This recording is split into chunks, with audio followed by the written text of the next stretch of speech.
Hello, friends. About 4,500 years ago, a wonder of the world was built in Egypt, one that continues to amaze people even today, the Great Pyramid of Giza. With a height of 147 meters, this remained the tallest structure in the world for over 4,000 years. Heavy stones were used to build the pyramids, and it is said to weigh 6 million tons, compared to the present-day tallest structure, the Burj Khalifa, which weighs a mere 500,000 tons. The question that left people dumbstruck: how was it built? Back then, people didn't have cranes, bulldozers, or modern technology. So much so, they didn't even have wheels. Even so, they built a monument that still stands. Can you imagine a structure standing for over 4,500 years through the hot summers, storms, torrential rains, and weathering?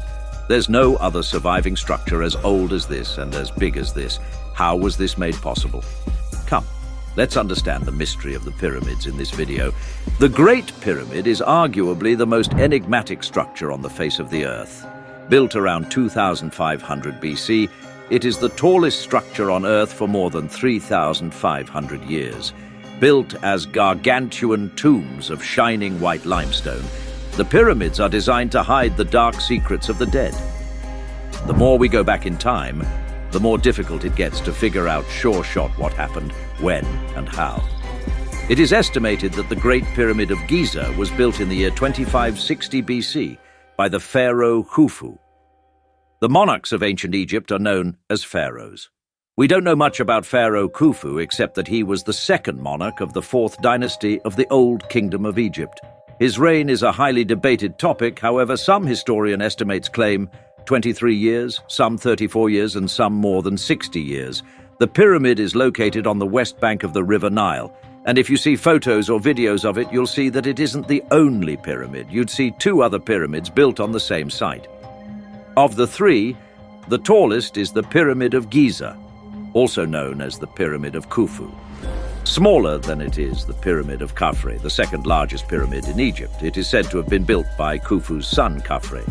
The third and the smallest is the Pyramid of Menkaure, said to have been built by Khafre's son. These are the only monuments from the era. In addition to these are the Great Sphinx, several burial tombs, and smaller pyramids. There are said to be a total of 118 pyramids of varying shapes and sizes. Many of them have been eroded by the weathering, very few are in good condition. Perhaps the most well-preserved are these 3 pyramids, especially the Great Pyramid of Giza. What was the reason for building these? The same reason why several ancient monuments were built. They were built as a tomb. The pharaohs are buried inside the pyramids. Friends, ancient Egyptians believed in the afterlife. They believed that life doesn't end at death. After death, the soul of the person travels to the underworld, where it is then judged by the gods. Those who lived a life of goodness remain immortal in the afterlife. So to prepare for the afterlife, the pharaohs would commission tombs for themselves while they reigned. A large amount of food, treasures, jewelry, furniture, clothes were to be buried with the pharaoh in the pyramid so that they would be used in the afterlife. After they died, their bodies were mummified and then sealed in a wooden or stone sarcophagus. You might wonder how we are certain that this is why the pyramids were built. There are 2 main reasons, friends. First, we have discovered scripts written on several other pyramids. Texts on such sarcophaguses and pyramids that tell us about their customs. Second, a majority of the historical pyramids in Egypt and Sudan have been used as tombs. But specifically speaking, in the Great Pyramid of Giza, no substantial evidence was found regarding this, so people come up with their own alternative theories. When the archaeologists entered the Great Pyramid, they found 3 relics and an empty sarcophagus. The sarcophagus is believed to be of Khufu, and the treasures that must have surrounded it is believed to have been looted before the archaeologists got to it. Those who disagree with this have come up with bizarre alternative theories. One popular theory making rounds is that the Great Pyramid was a power plant that could generate electricity. People who believe this claim that the ancient Egyptians were very technologically advanced and that they had already learned how to harness electricity. As evidence for this theory, some of the ancient artwork are presented. On the walls of some ancient Egyptian temples, such artworks have been discovered that are used to back the claims that they were building a light bulb. They say that the Egyptians had invented it, but then the technology was somehow lost later. As I've said repeatedly, such conspiracy theories are cooked up when there's a lack of substantial evidence in a matter, but the conspiracy theories are often so bizarre that they make no logical sense. If light bulbs did exist in ancient Egypt, why have we not found any evidence proving it?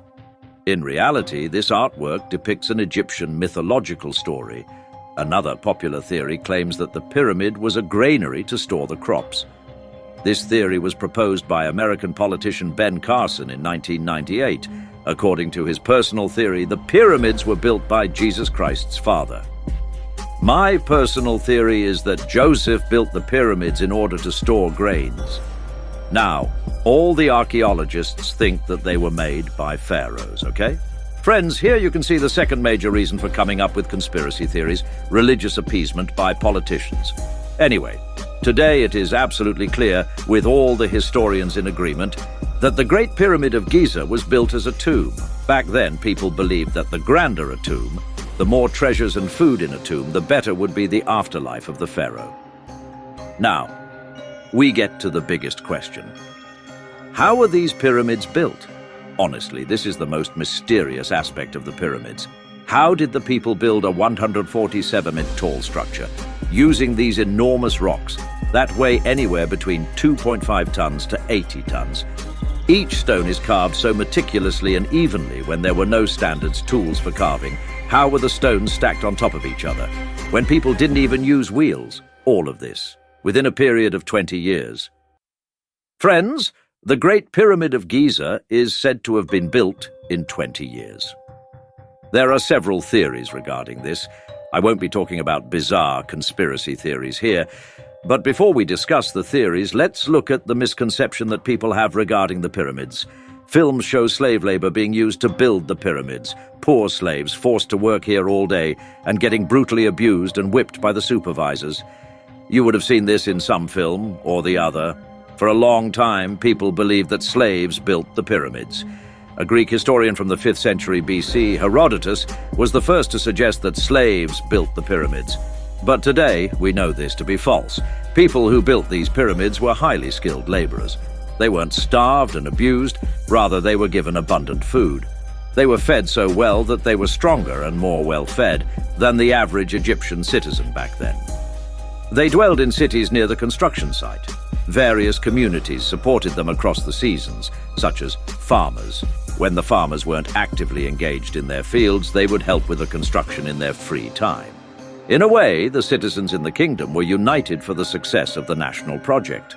They were very loyal to their pharaoh.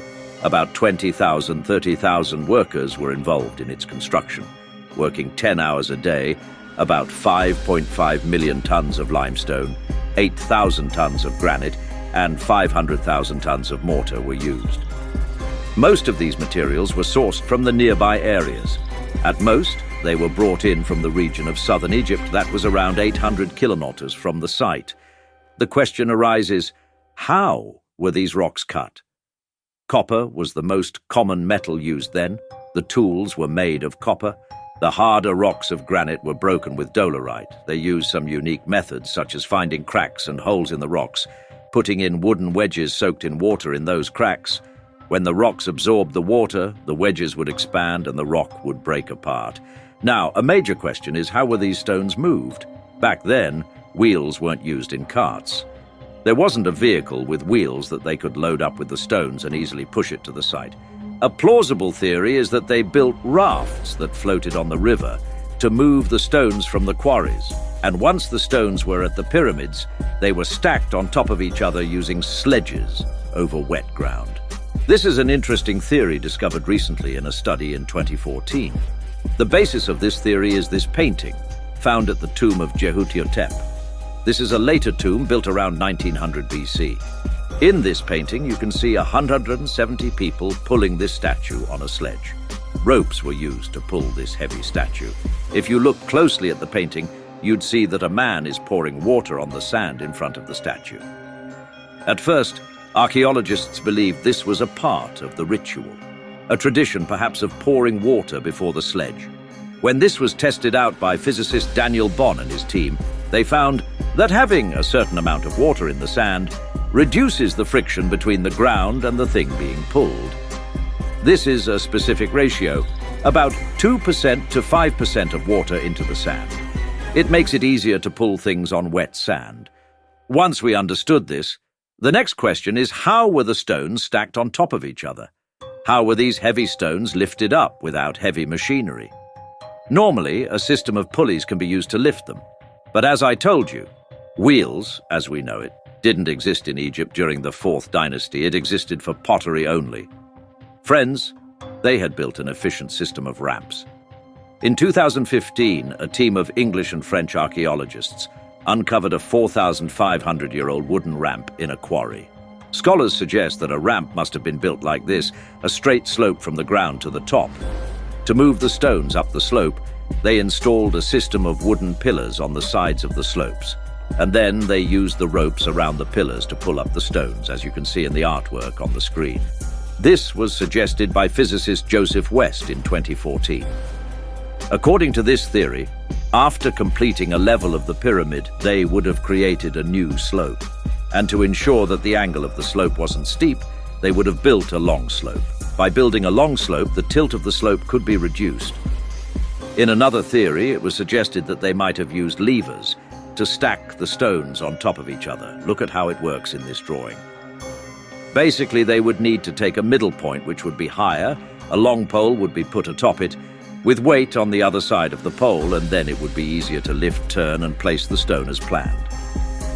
Scholars believe that a similar system, known as shadouf, existed in Egypt for millenniums. They used the same mechanism to draw water from the River Nile to irrigate their fields. These theories sound fascinating, but the inconsistency arises in the form of construction time. We know that the pyramid was completed within 20 years. If 20,000 people transported each stone like this, a stone needs to be placed every 3 minutes each day all around the year. It seems quite unlikely that they would have worked so rapidly. Friends, this is why this is still a mystery to this day. Both theories sound reasonable, but they do not completely explain what had happened exactly. We do know that the layers at the bottom were placed without mortar, and then mortar was added to the layers on top. That increases the stability of a structure. This is why, throughout thousands of years, the Pyramid of Giza still stands, despite several earthquakes. There's also a mystery regarding the mortar. Though scientists know the chemistry of the mortar used, they have not been able to recreate it. And finally, the last step of the construction was the outermost layer of the pyramid. It was made of fine, whitish limestone. It meant that when sunlight fell on it, these pyramids would shine white brilliantly. This was lost over thousands of years. The outermost layers have worn off from the pyramids of Khufu and Menkaure, but in the pyramid of Khafre, you can see a part of the layer at the top. Moving on from the construction to the design of the pyramids, it is utterly fascinating.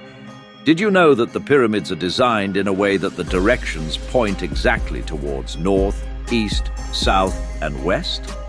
The error here is minute, an error of merely 1/15 of a degree. These are believed to point accurately towards the 4 directions. How could that be? There was no compass back then, no modern technology such as GPS. Once again, researchers tried to give their theoretical explanations about how the Egyptians could achieve such a high level of precision. A popular theory is said to be by following the autumn equinox, when the tilt of the earth allows the day and night to be equal. The shadow on the ground is in a straight direction towards east and west. Using this method, the degree of error in the calculations of the pyramid would be the same degree of error in the shadows during the autumn equinox. The second theory is believed to be the constellations, that the stars in the sky were used by the Egyptians to align their design. In 1989, Robert Bauval, an author and Egyptology enthusiast, came up with the Orion correlation theory. He claimed that the 3 pyramids in Giza were aligned similarly to the 3 stars of the Orion's belt. He believed that the alignment was intentional, and that the ancient Egyptians knew astronomy, that they would track the stars at night and study them. And accordingly, They harvested various crops at certain times. Historians believe this to be a fringe theory. Fringe refers to something that isn't mainstream. Some points that are used against this theory is that the three pyramids weren't planned at the same time. Neither were they built at the same time, and when this theory was tested by astronomers in 1999, studying the pyramids in the context of the stars in the Orion's belt, it was found that the pyramids do not align exactly with it. The thing is that the constellation has moved a bit over the course of thousands of years. Back then, the stars weren't aligned in the same place as we see them now. It was important to discuss this theory as it's a classic case where humans try to find patterns even in things that have none. When we do not have concrete evidence for something, when we lack an exact explanation, we create our ideas. And if we can find any link anywhere, we believe it to be true. If you take the same thing to the next level, exaggerate it a bit, and you'll have bizarre theories. Some people claim that the pyramids were built by aliens because they believe it wasn't possible for humans to create this. In my opinion, such theories go against the principle of scientific thinking. This is the shortcut method of somehow coming up with an answer when we cannot find any. It is better to acknowledge the facts that we know and then clearly lay out what we do not know, so that the next generation of archaeologists, historians can carry out research on them and discover the complete solution or explanation. Thank you very much.